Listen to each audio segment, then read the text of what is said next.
Welcome back for another book review. Today we are talking about this little one. So this is from my mother-in-law's collection, and this is a very old book. Now I don't know if they have made more modern copies.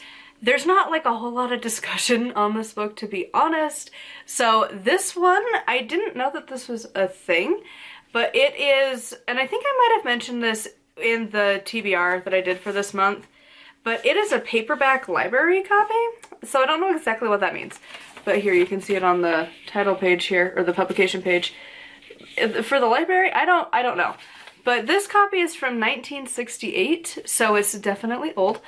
And it is copyrighted 1945. Now honestly, going into a book that was written in 1945, I expected this to be extremely dated. However, I was pleasantly surprised that it really wasn't.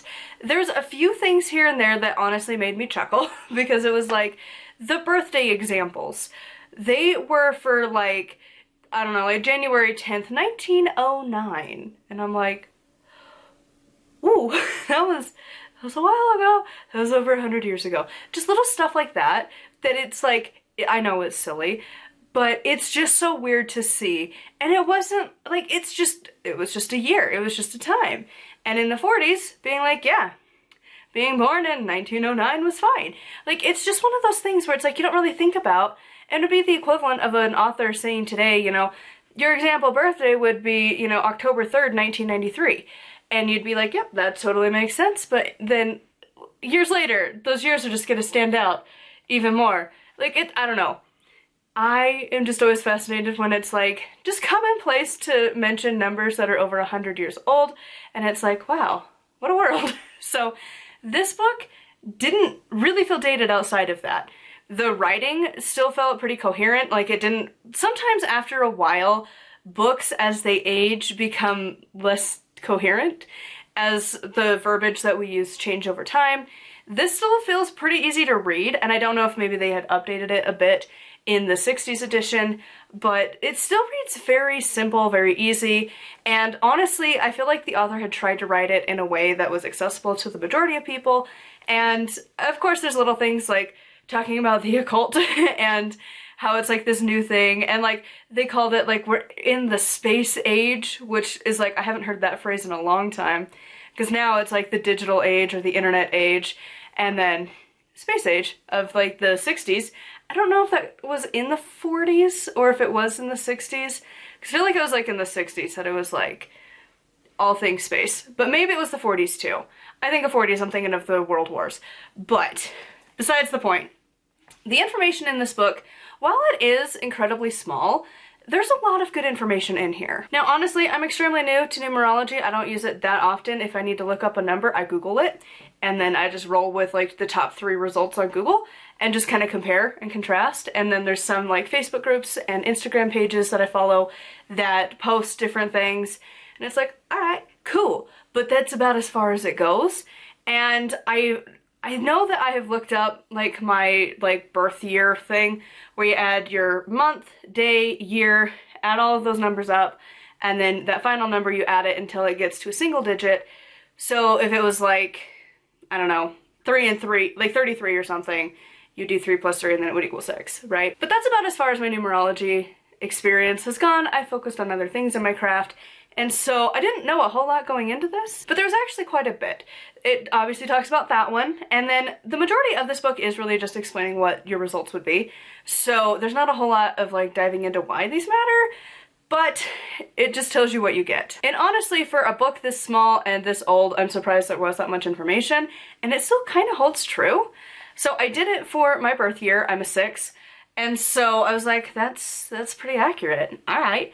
And then you also do it for your name, and then it also included, which I thought was interesting, that especially for women, though of course men are getting more into this as well, but typically when in time women have gotten married, we change our names to our husbands' names. Is it a little old? Yeah, but whatever. Pick your battles. That's not one that I was going to die on that hill for. And so I changed my name. And when you do that, he talks about how when you change your name, or even if you take on a name, like a stage name is what he suggested, but I was also like, author names though, because lots of times authors will have multiple pen names, if you didn't know, and so a lot of times author names are not for reals. It's not their legal name, it's a different name. And so anyways, so he also included that you need to do the numerology for your chosen names. And then of course, if you get married or anything like that, that changes your like number name meaning too. And that it's something to consider when you decide to go get married or you decide to change your name or choose a stage name, to look at those numbers. And I was like, I never really thought about that, but it's interesting. And then he also talks about like just looking at your letters and what they represent. So like look at your first name and your last name, like the beginning letters, and what they mean, and then looking at my old last name to my new last name's first letter. It was really interesting, and to look at it and then look at the families associated, and I'm like, interesting, where you all have that common last name, and then when it changes and stuff, like it's really interesting stuff. He also talks about doing a sort of prediction with the numbers. So you take, I think it was like your year, and then you do the month and current year or something like that. Like there was an equation involved. And honestly, I'm not the world's biggest fan of math, but you take your numbers or whatever. I can't remember if it was your name included, but there's an equation in here. And then you do that for the next like 3 or 4 months. I think it was 4 months because it's a 3-month or a 4-month cycle 3 times a year. And it's not calendar year, it's like your birthday. So if you were, like for me, July, so it would be July, August, September, October is one section, and then you do it again and again.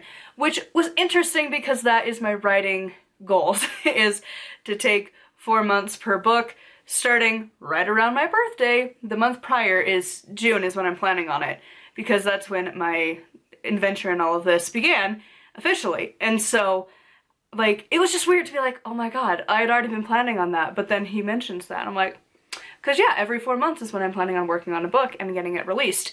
And so it was just really interesting to read through that, and that was pretty much all that was in this book. Now apparently my mother-in-law had bought this as a used copy because there was writing in here as somebody was doing the math, and it definitely wasn't her.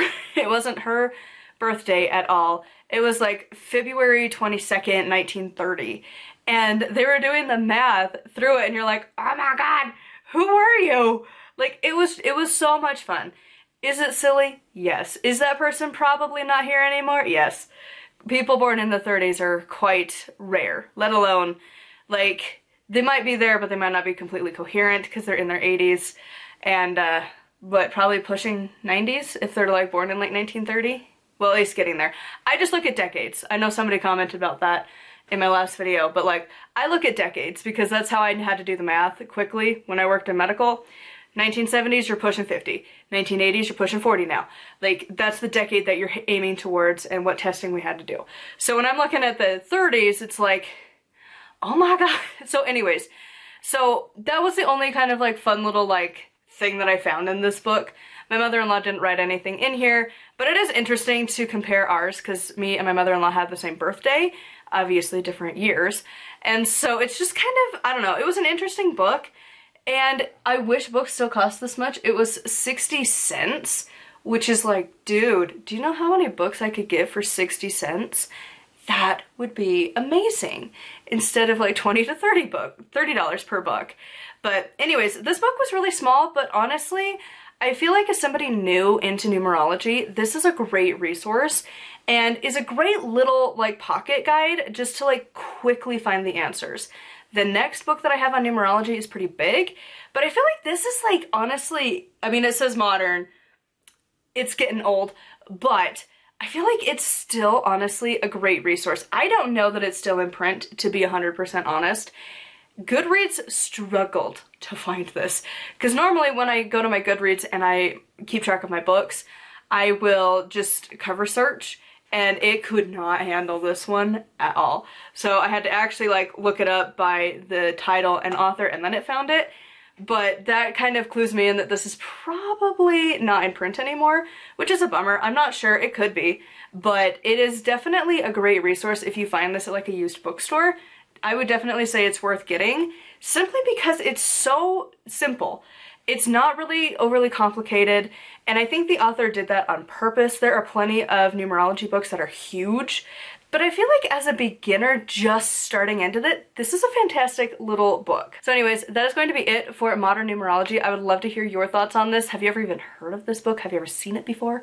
Let me know in the comments down below. Huge thank you to my patrons. I'll have their names here on the screen. If you'd like to support me and get access to exclusive content, it is patreon.com/nightwillowcrafts. Make sure to like and subscribe. I post every single day, and until next time, thank you so much for watching, and blessed be.